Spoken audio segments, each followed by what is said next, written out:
After years of loyalty, he betrayed me with a woman half my age. I was supposed to forgive him, beg him to stay. Instead, I did something he never expected. I found someone better. The night he noticed my new glow, he smirked. "You seem different. What's changed?" I leaned in and whispered, "I finally understand why you cheated. It feels amazing." His smile faded. "What are you saying?" he asked, voice unsteady. I showed him the hotel receipt and smirked. "Now you know how it feels." His hands shook, and that's when he realized he wasn't the only one who could play dirty. For 18 years, I thought I was doing everything right. I was the kind of wife people called solid. The one who had dinner ready, who remembered to buy his favorite cereal, who kept the kids' schedules organized down to the minute. I was the person who made sure Mark never had to stress over anything outside of his job. And I was fine with that. Because that's what love is, right? Being there for someone, taking care of them, building a life together. At least, that's what I thought. Then, last summer, I found a hotel receipt in his jeans pocket while doing laundry. That was the moment my world started falling apart. It wasn't immediate. It wasn't an explosion. It was more like a slow-burning fire that I didn't even know had started. But by the time I realized what was happening, the damage was already done.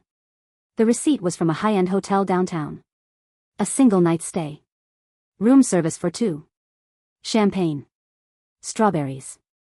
I stared at it for so long that my hands went numb. At first, my brain tried to rationalize it. Maybe it was work-related. Maybe he booked it for a client. Maybe, but I knew. I knew. He had told me he was working late that night. He had kissed me goodbye in the morning. He had texted me from the office saying it was a stressful day. And the whole time, he was with her. I didn't say anything right away. I needed to process it. I needed to be sure before I confronted him. So I waited. That night, I watched him walk through the door like nothing was wrong. He tossed his keys on the counter, kissed my cheek, and opened the fridge. I could feel my heart pounding. My palms were sweaty. I gripped the receipt in my hand so tightly it crumpled. "Hey," I said, keeping my voice steady. "How was work?" "Same old," he said, grabbing a beer. I swallowed. My mouth was so dry. I walked over and set the receipt on the counter between us. "What's this?" I asked. He glanced at it. And I watched it happen. The moment. The exact second when he realized. His face twitched. Just for a second. A blink-and-you'll-miss-it flicker of something behind his eyes. Panic? Guilt? Then, just like that, he pulled himself together. He cleared his throat, picked up the receipt, and frowned at it. "I don't know," he said. "Where'd you find this?" It was so stupid. The acting. The fake confusion. I stared at him. "Your jeans pocket." He licked his lips. Nodded slowly. "Huh. That was it. Huh." Not shock. Not outrage. Not an immediate "I would never." Just huh. And in that moment, I knew. "How long?" I asked. He sighed. He sighed like this was just a minor inconvenience. 8 months, he said. My stomach flipped. I had been expecting weeks. Maybe a couple of months. Not 8. 8 months. 8 months of him coming home to me. 8 months of him lying to my face. 8 months of me being completely oblivious while he was out with her. I felt like an idiot. I wanted to scream. I wanted to break something. But more than anything, I wanted to understand why. "Who is she?" He hesitated. Just for a second. Then, "Her name's Olivia." A simple name. Too simple. Too normal. Like I should have already known her. Like she had always been in the background, waiting. "How old is she?" More hesitation. 24. I laughed. I laughed because of course. Of course, she was 24. Of course, my 42-year-old husband had decided that what he really needed was a 24-year-old to make him feel alive again. "What, am I too old for you now?" I asked. "That's not fair," he said immediately. "It's not like that." "Oh. Then what's it like?" He sighed again. Ran a hand through his hair. Looked anywhere but at me. "I don't know," he muttered. "It just happened. It just happened." Like he had tripped and fallen into a hotel bed with her. I should have been sobbing. I should have been devastated. But all I felt was empty. He kept talking. Kept making excuses. Something about how she made him feel young again. How he hadn't planned for it, but one thing led to another. And then he said it. The thing that flipped a switch in my brain. But we can fix this. We could fix this. I looked at him, and for the first time in 18 years, I saw him for what he really was. A coward. A liar. A selfish, pathetic man who was only sorry because he got caught. I inhaled slowly. And I made a decision. I didn't scream at him. I didn't throw things. I didn't break down crying. I just changed. That night, I told him I needed time to think. He seemed relieved. Like he had expected me to beg him to stay. I let him think it. I let him believe that if he played his cards right, he could earn me back. What he didn't know was that I was already done. I started working out. Eating better. Sleeping better. Taking care of myself in ways I hadn't in years. And people noticed. Men noticed. Including one in particular. His name was James. He was my personal trainer. 37. Divorced. No kids. It started slow. Just casual conversations after workouts. A joke here, a smile there. But then, one night, after a particularly intense session, he looked at me differently. And I realized I wanted him to. For the first time in years, I felt wanted. Desired. Like I was seen. It wasn't about revenge. Not at first. But then Mark started to notice. You seem different, he said one night, watching me as I got ready for dinner with a friend. What's changed? I turned to him, meeting his eyes in the mirror. I finally understand why you cheated, I said. He frowned. What? I smiled. It feels amazing. His face dropped. What are you saying? I pulled a folded piece of paper from my clutch and handed it to him. A hotel receipt. Room service for 2. Champagne. Chocolate-covered strawberries. His hands shook. Now you know how it feels, I whispered. And the best part? I didn't feel bad.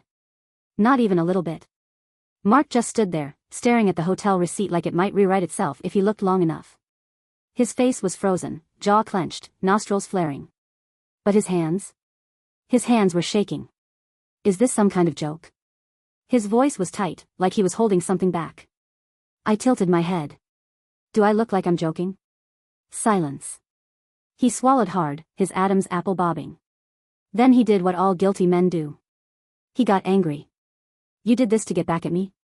His voice was rising now, all fake outrage. This is your idea of revenge? Sleeping around? I laughed, actually laughed, because of course that's what he'd think. I don't need revenge, Mark, I said, grabbing my clutch. I just moved on. His eyes darkened. So that's it? You don't even care? I turned back to him, meeting his gaze head-on. When did you stop caring, Mark? The first time you kissed her? The first time you took her to a hotel? The first time you lied to my face about working late while you were in bed with a woman half my age? His mouth opened, but no words came out. Yeah, I said, shaking my head. That's what I thought. I started walking toward the door. Where are you going? His voice was raw now, almost desperate. I glanced back. Dinner. His face twisted. With him? I smiled. Would that bother you? He exhaled sharply, running both hands through his hair. You're unbelievable. No, I said. I'm just finally playing by your rules. Then I walked out. I wasn't planning on anything happening that night. I really wasn't. James and I had been taking things slow. Friendly. Safe. But when I walked into that restaurant, dressed in that red dress, with Mark's stunned expression still fresh in my mind, something shifted.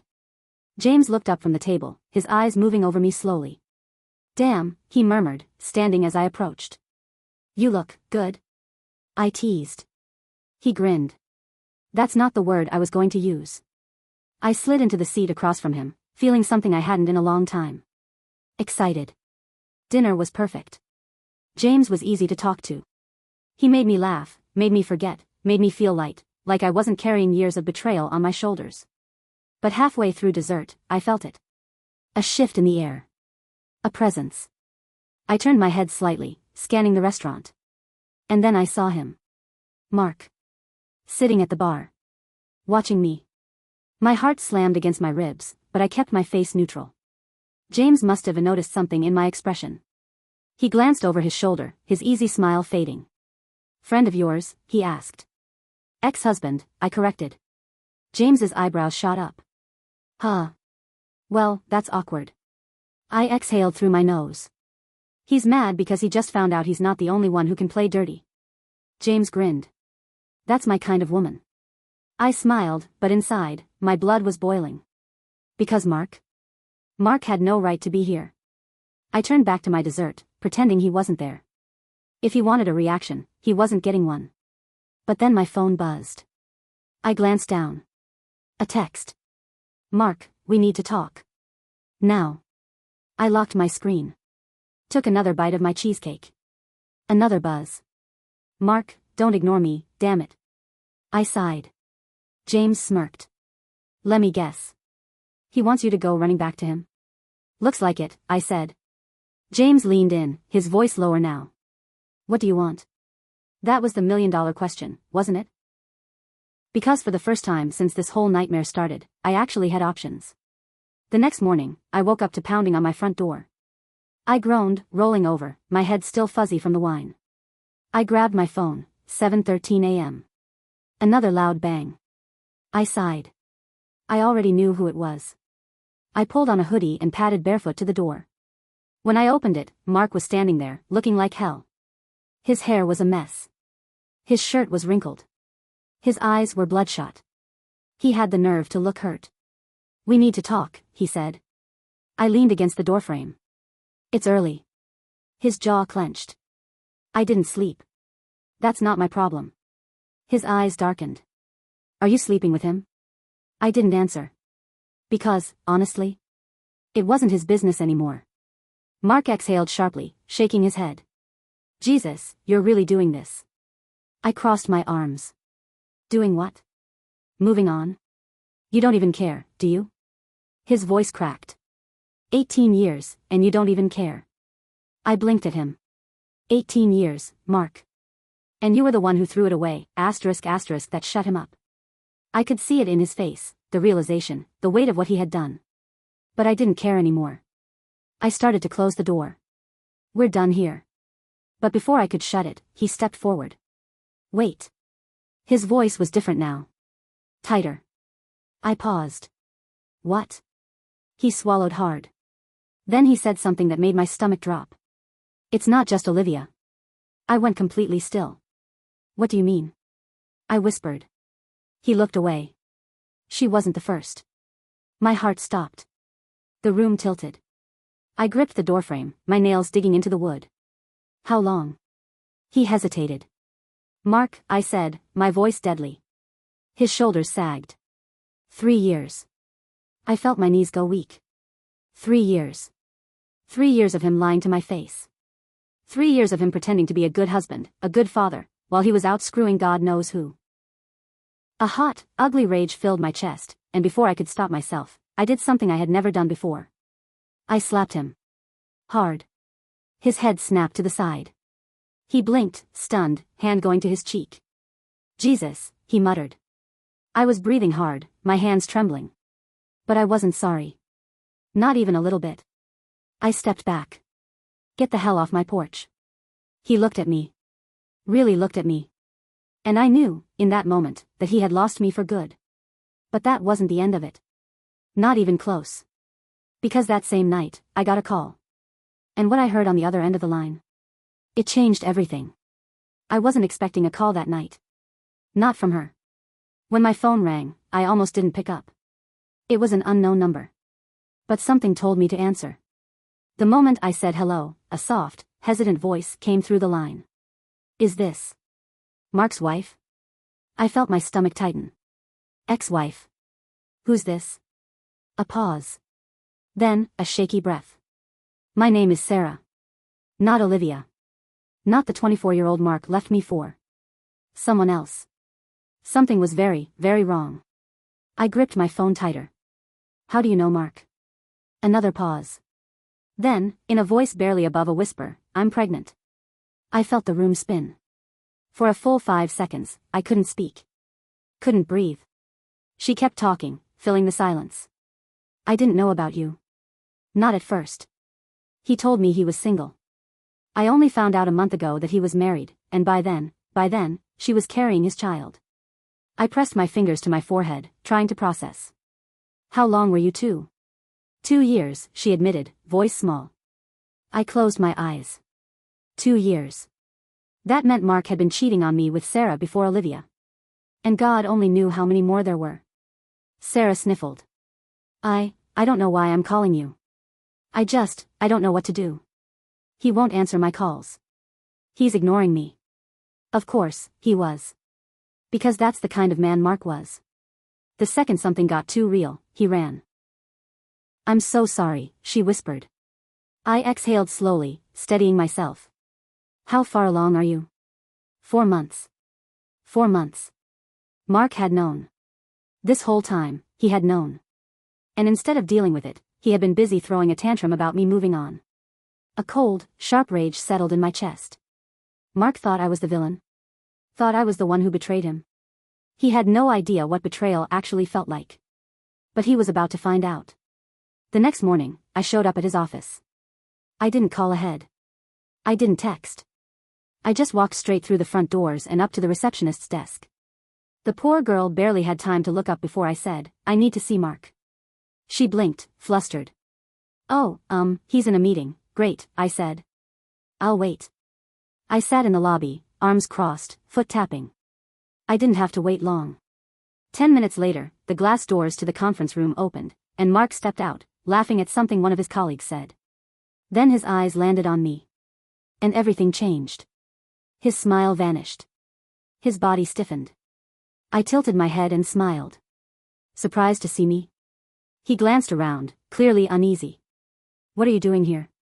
We need to talk, I said, standing. Now. He let out a slow breath, glancing at the people around us. Can we do this later? No, I said. We really can't. We ended up in his office. The moment the door shut, he ran a hand through his hair. Look, if this is about last night, oh, it's not about last night, I cut in. I reached into my bag and pulled out a small white envelope. What's that? He asked. I tossed it onto his desk. Open it. He frowned but picked it up. Slid his finger under the flap. And then he pulled out the ultrasound photo. His face drained of color. What the hell is this? I crossed my arms. You tell me. His eyes snapped to mine. Where did you get this? Sarah. I watched it happen. The exact moment he realized. His fingers tightened around the photo. She called you? She did. I took a step closer, lowering my voice. And guess what? She's 4 months along. Mark swayed slightly, like the weight of it had physically hit him. She's lying, he said quickly. She just wants money. Oh, shut up, Mark. He flinched. I shook my head. You really thought you could hide this? That she wouldn't reach out to me? I was handling it, he muttered. I laughed, but there was no humor in it. Oh yeah? Is that why you've been ignoring her? Silence. I leaned in. She's scared, Mark. She's alone. Just like you left me alone. He shook his head, gripping the desk like he needed something to hold on to. I never wanted this. Well, congratulations, I said. You got it anyway. He looked wrecked. Like he wanted to sink into the floor and disappear. But I didn't feel sorry for him. Not even a little bit. Because this was the man I wasted 18 years on. A man who lied, who cheated, who ran when things got hard. And now? He had no way out. I turned to leave, but before I reached the door, I paused. One last thing. Oh, and Mark? I said over my shoulder. He looked up, eyes wary. I smiled. You're going to be a great dad. Then I walked out. I should have felt satisfied. I should have felt done. But I wasn't. Because later that night, Sarah called again. And what she told me? It changed everything. Sarah's name lit up my phone again. I almost didn't answer. After everything that happened earlier, I had planned to be done. Done with Mark. Done with his mess. Done with the trail of broken promises and wreckage he left behind. But something in my gut told me this wasn't over. So I picked up. And the moment I heard her voice, I knew I was right. He's threatening me. I went ice cold. What? Sarah's voice was shaking. I told him I wasn't getting an abortion. He got mad. Really mad. My breath caught in my throat. What did he say? She sniffled. He told me I was ruining his life. That he wouldn't let me trap him. That if I tried to take him to court, he'd make sure I got nothing. I clenched my jaw. He said that? Yes, she whispered. And then he hung up. I closed my eyes. Of course. Of course. Mark wasn't just a liar. He was a coward. And now that he was backed into a corner, he was lashing out. And I knew exactly what I had to do. Mark had an important dinner that night. A big one. Some business event at an upscale restaurant, packed with clients and investors. The kind of night where he'd be shaking hands, smiling, pretending to be a respectable man. So, naturally, that was where I was going. And Sarah was coming with me. When we walked into the restaurant, heads turned. Sarah was visibly pregnant now, 4 months along, a soft bump under her dress. She looked nervous. I didn't blame her. But I wasn't nervous. I was furious. We found him easily. A private table near the back, surrounded by executives, laughing over expensive wine. And the moment he saw me, his face dropped. The blood drained from his cheeks. His fingers went stiff around his glass. I smiled. Hi, Mark. A few people glanced up, confused. His boss, his colleagues. Mark straightened his tie, his jaw tight. What are you doing here? I gestured beside me. Sarah wanted to see you. His boss looked interested now. Mark, aren't you going to introduce us? Mark forced a tight smile. This is, Sarah cut him off. I'm carrying Mark's baby. Silence. Complete, deadly silence. Mark looked like he wanted to disappear. His boss raised an eyebrow. Excuse me? Sarah's voice shook, but she stood her ground. I'm 4 months pregnant. And Mark told me if I tried to get child support, he'd make sure I got nothing. Gasps. Actual gasps. One of the women at the table pressed a hand to her mouth. Another leaned in, eyes wide. Mark shot up from his chair. That's not, he stopped, glancing around, realizing how many people were watching. I smiled. Are you denying it? I asked sweetly. Mark's eyes darted between us, his mind clearly racing. He was trapped, and he knew it. Finally, he snapped.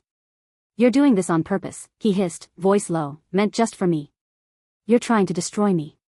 I tilted my head. You already destroyed yourself, his face twisted. You're bitter. That's all this is. You can't handle the fact that I moved on, so now you're trying to ruin my life. I laughed. Actually laughed. You think I care who you sleep with? I shook my head. No, Mark. I care that you're a liar. That you threw away 18 years of marriage for a bunch of women who mean nothing to you. He opened his mouth, but I wasn't done. I care that you tried to bully Sarah into getting an abortion because it was inconvenient for you. I care that you were going to let her struggle alone because you don't want to be a father again. More murmurs. More judgmental stares.